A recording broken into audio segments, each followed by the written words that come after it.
ನಾಲ್ಕನೇ ದಿನಕ್ಕೆ ಕಾಲಿಟ್ಟಿದೆ ವಿಧಾನಸಭೆಯ ಕಲಾಪ. ರಾಜ್ಯಪಾಲರ ಭಾಷಣದ ಮೇಲೆ ಚರ್ಚೆ ಮುಂದುವರಿಯುತ್ತೆ. ಇವತ್ತು ನಿನ್ನೆ ಸರ್ಕಾರದ ವಿರುದ್ಧ ಮುಗಿಬಿದ್ದಿದ್ರು ವಿಪಕ್ಷ ನಾಯಕ ಆರ್ ಅಶೋಕ್ ಹಾಗೆ ಶಾಸಕ ವಿಜಯೇಂದ್ರ. ನಾಲ್ಕನೇ ದಿನದ ಕಲಾಪ, ಪ್ರಶ್ನೋತ್ತರ ಕಲಾಪದ ಮಧ್ಯೆ ಕೆಲವೊಂದಿಷ್ಟು ಬಿಸಿ ಬಿಸಿ ಚರ್ಚೆಗಳಾಗ್ತಾ ಇದೆ. ರಾಜ್ಯಪಾಲರ ಭಾಷಣ, ಈಗೇನು ಬಿಜೆಪಿಯ ಸದಸ್ಯರು ವಿರೋಧವನ್ನು ಮಾಡ್ತಾ ಇದ್ದಾರೆ, ಬರೆದು ಕೊಟ್ಟಿದ್ರೆ ಹಂಗೆ ಓದಿದ್ದಾರೆ ಅಂತೇಳಿ. ನಿನ್ನೆ ಅಶೋಕ್ ಹಾಗೆ ವಿಜಯೇಂದ್ರ ಸರ್ಕಾರದ ವಿರುದ್ಧ ಮುಗಿಬಿದ್ದಿದ್ರು. ಅದರಲ್ಲೂ ಅಶೋಕ್ ಅವರು ವ್ಯಂಗ್ಯವಾಗಿ ಸರ್ಕಾರವನ್ನು ಇಕ್ಕಟ್ಟಿಗೆ ಸಿಲುಕಿಸಿದ್ರು. ಇವತ್ತು ಕೂಡ ಚರ್ಚೆ ಮುಂದುವರಿಯುತ್ತೆ. ಕುಮಾರಸ್ವಾಮಿ ಅವರು ಅಭಿಪ್ರಾಯವನ್ನು ಮಂಡಿಸಲಿದ್ದಾರೆ. ಅಂಕಿಅಂಶಗಳ ಸಮೇತ ವಿಪಕ್ಷಗಳಿಗೆ ಕೌಂಟರ್ ಕೊಡೋಕೆ ಸಿಎಂ ಕೂಡ ಸಜ್ಜಾಗಿದ್ದಾರೆ. ಸರ್ಕಾರವನ್ನು ಮುಜುಗರಕ್ಕೀಡು ಮಾಡೋಕೆ ಬಿಜೆಪಿ ಬಹಳ ರೀತಿಯಾದಂಥ ಸರ್ಕಸ್ ಮಾಡ್ತಾ ಇದೆ. ಪ್ರತಿಪಕ್ಷಗಳ ಬಾಯನ್ನು ಮುಚ್ಚಿಸೋಕೆ ಸರ್ಕಾರದಿಂದಲೂ ಕೂಡ ಸಿದ್ಧತೆಗಳು ನಡೆದಿದೆ. ಹಲವು ಪ್ರಮುಖ ವಿಧೇಯಕಗಳು ಕೂಡ ಇವತ್ತು ಮಂಡನೆ ಆಗುವಂತಹ ಸಾಧ್ಯತೆಗಳಿದ್ದಾವೆ. ನಾಲ್ಕನೇ ದಿನದ ಕಲಾಪ ಇವತ್ತು. ನಿನ್ನೆ ಕೂಡ ಕದನ ಜೋರಾಗಿತ್ತು. ಸದನದಲ್ಲಿ ಹಲವು ವಿಚಾರಗಳು ಪ್ರತಿಧ್ವನಿಸಿದ್ವು. ಕೆಲವೊಂದಿಷ್ಟು ಕ್ಷೇತ್ರಗಳ ಸಮಸ್ಯೆಯನ್ನು ಕೆಲವೊಂದಿಷ್ಟು ಶಾಸಕರು ಹಂಚಿಕೊಂಡ್ರೆ, ವಿಜೇಂದ್ರ ಮತ್ತು ಆರ್ ಅಶೋಕ್ ಈ ಗ್ಯಾರಂಟಿ ಅಸ್ತ್ರವನ್ನು ಪ್ರಯೋಗ ಮಾಡಿದ್ರು. ಅಲ್ಲಿ ನಾವು ಗಮನಿಸ್ತಾ ಇದ್ವಿ, ಅಶೋಕ್ ಅವರು ಏನಿಲ್ಲ ಸರ್ಕಾರದ ಹತ್ರ ಖಜಾನೆಯಲ್ಲಿ ದುಡ್ಡಿಲ್ಲ ಅಂಥೇಳಿ ವ್ಯಂಗ್ಯವಾಗಿ ಕೌಂಟರ್ ಕೊಡುವಂಥ ಕೆಲಸವನ್ನು ಮಾಡಿದರು. ವಿಜೇಂದ್ರ ಕೂಡ ಅಷ್ಟೇ, ಸರ್ಕಾರ ಆರ್ಥಿಕವಾಗಿ ದಿವಾಳಿಯಾಗಿದೆ, ಗ್ಯಾರಂಟಿಯಲ್ಲಿ ಮುಳುಗೋಗಿದೆ, ರಾಜ್ಯದ ರೈತರಿಗೆ ಅನ್ಯಾಯ ಆಗಿದೆ, ಬರ ಪರಿಹಾರ ನೀಡುವಲ್ಲಿ ತಾರತಮ್ಯ. ಅಂದರೆ ಈಗ ಕೇಂದ್ರ ಸರ್ಕಾರದ ವಿರುದ್ಧ ಇವರೇನು ಸಮರ ಸಾರಿದ್ರು, ಅದೇ ರೀತಿ ರಾಜ್ಯದಲ್ಲೂ ಕೂಡ ನೀವು ರೈತರಿಗೆ ಬರ ಪರಿಹಾರವನ್ನು ಬಿಡುಗಡೆ ಮಾಡಿಲ್ಲ. ಈ ವಿಚಾರಗಳು ಕೂಡ ನಿನ್ನೆ ಪ್ರಸ್ತಾಪ ಆಯಿತು. ಜೊತೆಗೆ ತಾವರ್ಚಂದ್ ಗೆಹ್ಲೋಟ್ ರಾಜ್ಯಪಾಲರ ಭಾಷಣದ ಮೇಲೆ ಚರ್ಚೆ ಕೂಡ ಇವತ್ತು ಮುಂದುವರಿಯುತ್ತೆ. ಅದರಲ್ಲೂ ಮಾಜಿ ಮುಖ್ಯಮಂತ್ರಿ ಕುಮಾರಸ್ವಾಮಿ ಅವರು ಇವತ್ತು ತಮ್ಮ ಅಭಿಪ್ರಾಯವನ್ನು ಮಂಡಿಸಲಿದ್ದಾರೆ. ಅವರು ಕೂಡ ಅಷ್ಟೇ ಕೆಲವೊಂದಿಷ್ಟು ತಯಾರಿಗಳನ್ನು ಮಾಡಿಕೊಂಡಿದ್ದಾರೆ. ಸರ್ಕಾರವನ್ನು ಹೇಗೆ ಇಕ್ಕಟ್ಟಿಗೆ ಸಿಲುಕಿಸಬೇಕು ಅಂಥೇಳಿ. ಯಾಕಂದರೆ ಈಗ BJP ಮತ್ತು JDS ದೋಸ್ತಿಯಾಗಿದ್ದಾವೆ. ಹಾಗಾಗಿಯೇ ಈಗ ಕುಮಾರಸ್ವಾಮಿಯವರ ಒಂದು ಪ್ರಶ್ನೆಗಳು ಯಾವ ರೀತಿ ಇರುತ್ತೆ ಸರ್ಕಾರಕ್ಕೆ, ಸಾಕಷ್ಟು ಆರೋಪಗಳನ್ನು ಮಾಡಿದ್ದರು. ನೀವು ನೋಡಿ, ನಿನ್ನೆ ಈಗ ಗೋಪಾಲಯ್ಯನವರ ಜೀವ ಬೆದರಿಕೆ, ಈ ಮಂಡ್ಯದ ಹನುಮ ಧ್ವಜ ದಂಗಲ್ ವಿಚಾರಗಳು ಸದ್ದು ಮಾಡಿದ್ವು. ಕೆಸರೆರಚಾಟ ನಾವು ಗಮನಿಸ್ತಾ ಇದ್ವಿ. ಅಂದರೆ ರಾಜಕೀಯ ಜಟಾಪಟಿಗೂ ಕೂಡ ನಿನ್ನೆಯ ಒಂದು ಕಲಾಪ ಕಾರಣ ಆಗಿತ್ತು. ಅದು ಬಿಟ್ಟರೆ ಅಭಿವೃದ್ಧಿ ವಿಚಾರಗಳು ಅಂತ ಬಂದಾಗ, ರಾಜ್ಯದ ಸಮಸ್ಯೆಗಳು ಅಂತ ಬಂದಾಗ ಅಷ್ಟರ ಮಟ್ಟಿಗೆ ಪರಿಣಾಮಕಾರಿಯಾದಂಥ ಚರ್ಚೆಗಳೇನೂ ಆಗ್ತಾ ಇಲ್ಲ.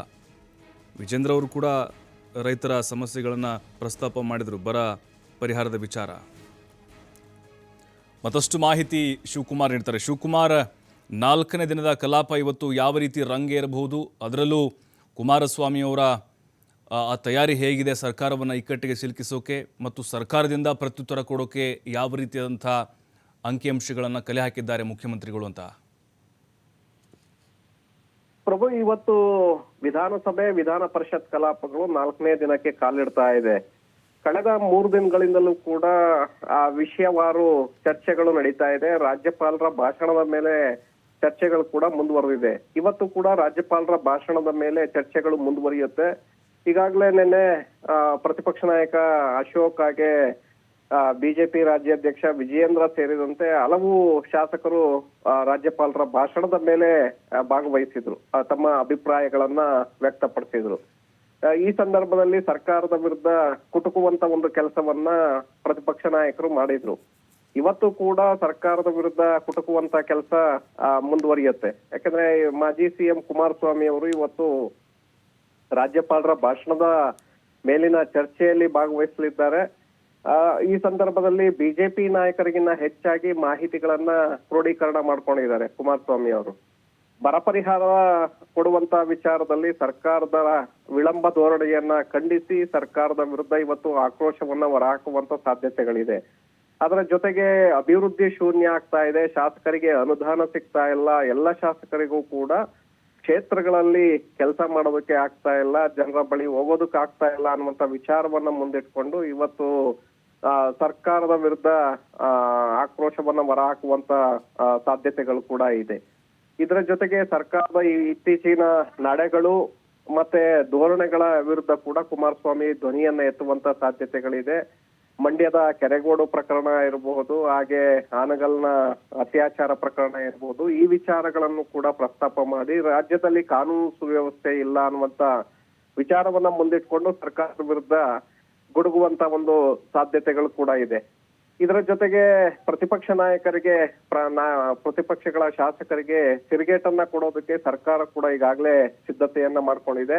ರಾಜ್ಯಪಾಲರ ಭಾಷಣದ ಚರ್ಚೆ ಇವತ್ತು ಮುಕ್ತಾಯ ಆದ್ರೆ ಮುಖ್ಯಮಂತ್ರಿಗಳು ಅದಕ್ಕೆ ಉತ್ತರವನ್ನ ಕೊಡ್ಲಿದ್ದಾರೆ. ಆ ಸಂದರ್ಭದಲ್ಲಿ ಅಂಕಿ ಅಂಶಗಳ ಸಮೇತ ಬಿಜೆಪಿ ಶಾಸಕರನ್ನ ಕುಟ್ಕೋದಕ್ಕೆ ಸಾಕಷ್ಟು ತಯಾರಿಯನ್ನು ಕೂಡ ಮಾಡ್ಕೊಂಡಿದ್ದಾರೆ. ಯಾಕಂದ್ರೆ ಸಿದ್ದರಾಮಯ್ಯನವ್ರ ತಲೆಯಲ್ಲೇ ಇರುತ್ತೆ ಅಂಕಿ ಅಂಶಗಳು. ಕಳೆದ 20-25 ವರ್ಷಗಳ ಅಂಕಿ ಅಂಶಗಳು ಅವ್ರ ತಲೆಯಲ್ಲಿ ಇರುತ್ತೆ. ಹಾಗಾಗಿ ಸಿದ್ದರಾಮಯ್ಯನವರ ಉತ್ತರದ ಸಂದರ್ಭದಲ್ಲಿ ಬಿಜೆಪಿ ಮತ್ತೆ ಜೆಡಿಎಸ್ ಶಾಸಕರು ಯಾವ ರೀತಿಯಾಗಿ ಕೌಂಟರ್ ಕೊಡ್ತಾರೆ ಅನ್ನುವಂಥದ್ದನ್ನು ಕೂಡ ನೋಡ್ಬೇಕಾಗತ್ತೆ.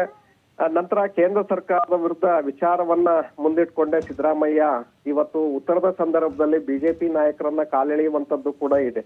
ಕೇಂದ್ರದಿಂದ ಅನುದಾನ ಬಂದಿಲ್ಲ, GST ಬಾಕಿ ಬಂದಿಲ್ಲ ಅನ್ನುವಂತ ವಿಚಾರಗಳನ್ನ ಮುಂದಿಟ್ಕೊಂಡು ಇವತ್ತು ತಮ್ಮ ಒಂದು ವರಸೆಯಲ್ಲಿ ಬಿಜೆಪಿಗೆ ಕೌಂಟರ್ ಅನ್ನು ಕೂಡ ಇವತ್ತು ಕೊಡ್ಲಿದ್ದಾರೆ. ಇದರ ಜೊತೆಗೆ ಪ್ರಮುಖ ವಿಧೇಯಕಗಳು ಕೂಡ ಇವತ್ತು ಮನ್ನಣೆ ಆಗಲಿದೆ. ಪ್ರಭು, ಥ್ಯಾಂಕ್ ಯು ಶಿವಕುಮಾರ್ ಮಾಹಿತಿಗಾಗಿ.